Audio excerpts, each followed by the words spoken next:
Uma coisa muito interessante da gente ver são os dois lados de uma questão, pois tudo tem pelo menos dois lados para se examinar.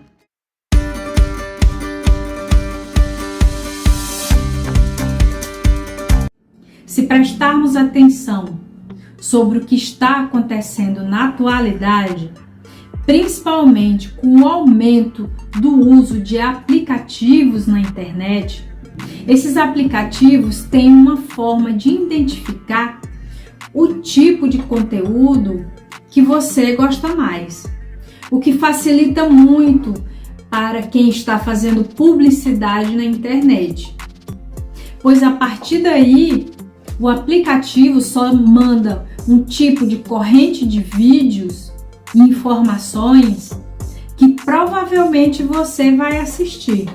E hoje vemos claramente que parece que existem várias realidades acontecendo ao mesmo tempo. Aí a gente se pergunta: o que realmente existe? Quais são os fatos reais? O que realmente é verdade? Pois eu digo uma coisa para você: tudo o que existe é o que cada um acredita. Pois quando a gente acredita, é um começo para algo se tornar real.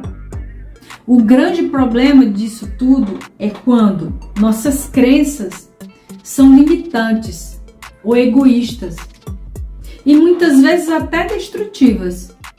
E quando um grande número de pessoas compartilha desse mesmo estado mental, ele passa a se tornar normal, que era o que o professor Hermógenes falava, do cuidado com os normoides.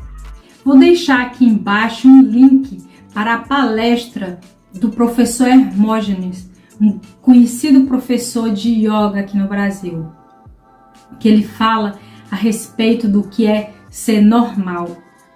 E quando começa a acometer um grande número de pessoas, ocorre o que as tradições ancestrais diziam ser doenças mentais coletivas, ou o que eles chamam de Maya, o véu da ilusão. Os maiores pensadores da humanidade falavam que quando os sentimentos e os pensamentos negativos dominam, as pessoas passam a apresentar vários distúrbios físicos e psíquicos, que na medicina oriental já são considerados sinais de doenças, que é a euforia, o estresse, entre outros transtornos como a mania, a bipolaridade e as fobias.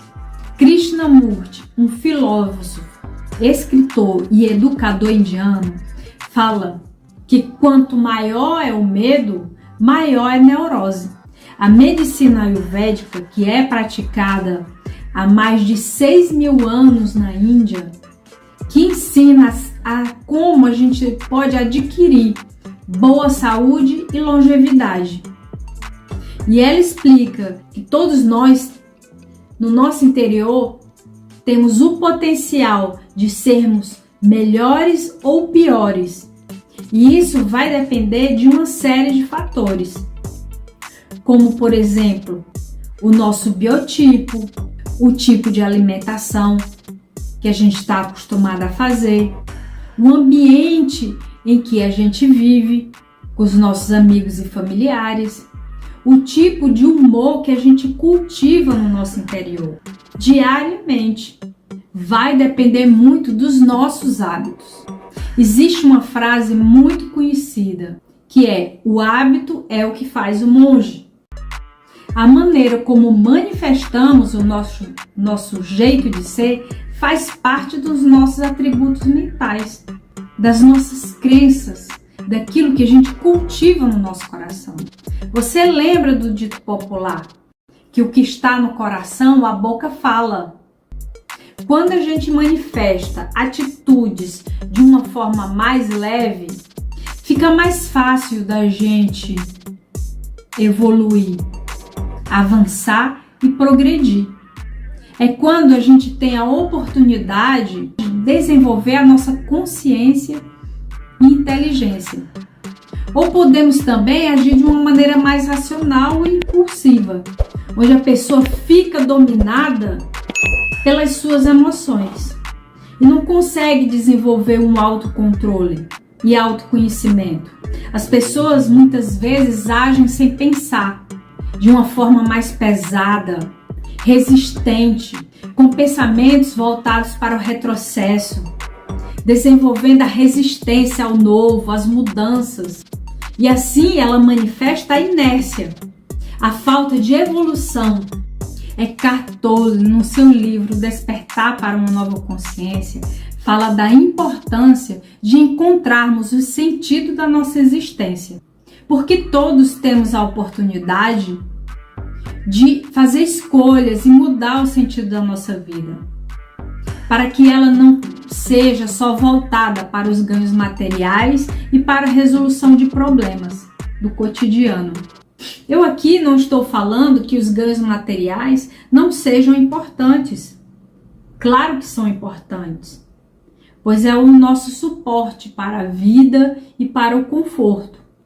Mas na vida a gente precisa achar um equilíbrio para que possamos evitar problemas físicos e até mentais. Ele ainda relata que se prestarmos atenção na história da humanidade, ela está repleta de insanidade mental, que se manifesta através das guerras, da escravidão, da violência e da crueldade.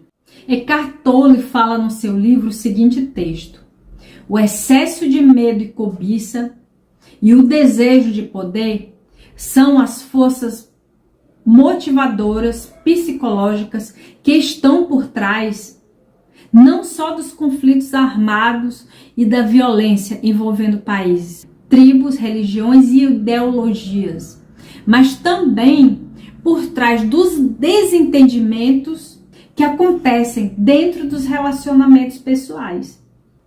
Essas emoções causam uma distorção na percepção que temos das outras pessoas e de nós mesmos. E por meio delas interpretamos erroneamente todas as situações.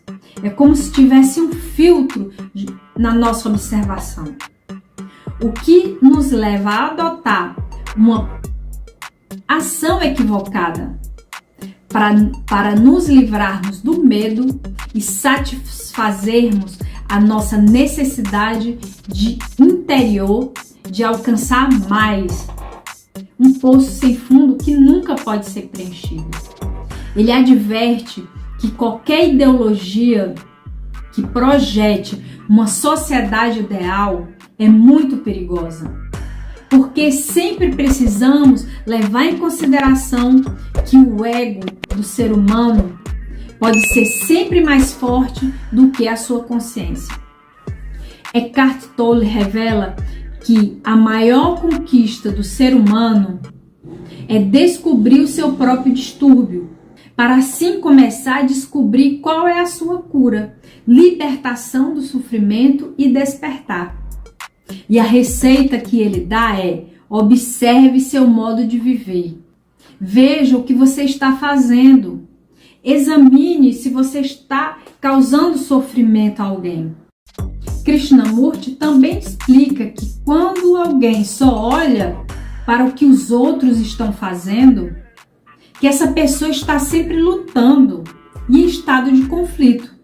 Ele explica que precisamos romper com esse hábito psicológico de ter medo, porque o sentimento de medo existe para nos mostrar de que precisamos ter cautela em determinadas situações.